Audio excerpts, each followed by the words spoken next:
We're looking right now at around 341 different facilities across all of the United States, very similar to the Javits Center. We've got 8 contracts under gear right now, people in centers constructing facilities, probably about 8,500 beds. And then by the end of the day, we should have another 5 contracts awarded with somewhere around another 4,000 beds. We don't know where this is going to go. This is a state and local decision. But what the Corps wanted to do is to come up with an option so if we could be able to mitigate this delta in some way, we're able to find a solution that states could employ. So when you're called in to retrofit a dorm, a hotel, take us inside that. What exactly happens? How do you do it? So you talked a little bit before coming in about the tent that's out there in Central Park. Think about establishing something on, green grass. That's awful hard. You got to bring electricity in, water, all the utilities. Our concept, and when Governor Cuomo called us about 2 weeks ago, Secretary McCarthy from the Army said, get to New York and find out a solution. Our thought was make it extremely simple. Find an existing facility that already has all the codes, has heat, has water, has IT, has parking lots, and then just put in whatever we can, like a hospital, inside of that.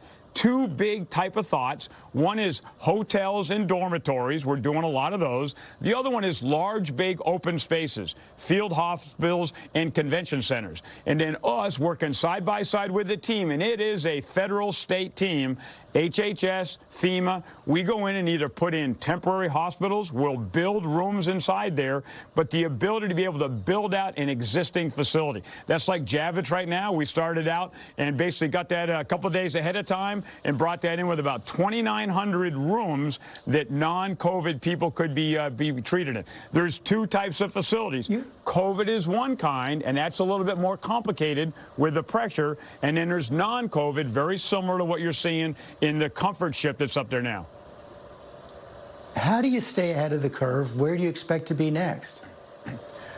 The biggest thing probably is modeling, and we're taking a lot of guidance from Vice President task forces. We're looking at some amazing analytics to be able to figure out where do we see the growth of the threat being more than anywhere else, and then where do we see the bed shortage. So I've got a bunch of engineers in a back room who are looking at where do we see us having big shortages 2 or 3 weeks. I've got 43 different commanders and an unbelievable amount of technicians, my civilians, who are talking to governors, mayors, saying, we anticipate you're going to have a shortage. What is your solution? And here's some potential options. So it's the ability to array a standard solution that is vetted at the national level, but then decentralize. And what we've got to do here, George, is we've got to be able to come up with a minimum essential. We don't have time for the perfect solution. We've got to be able to cut to the chase and get this ahead of need.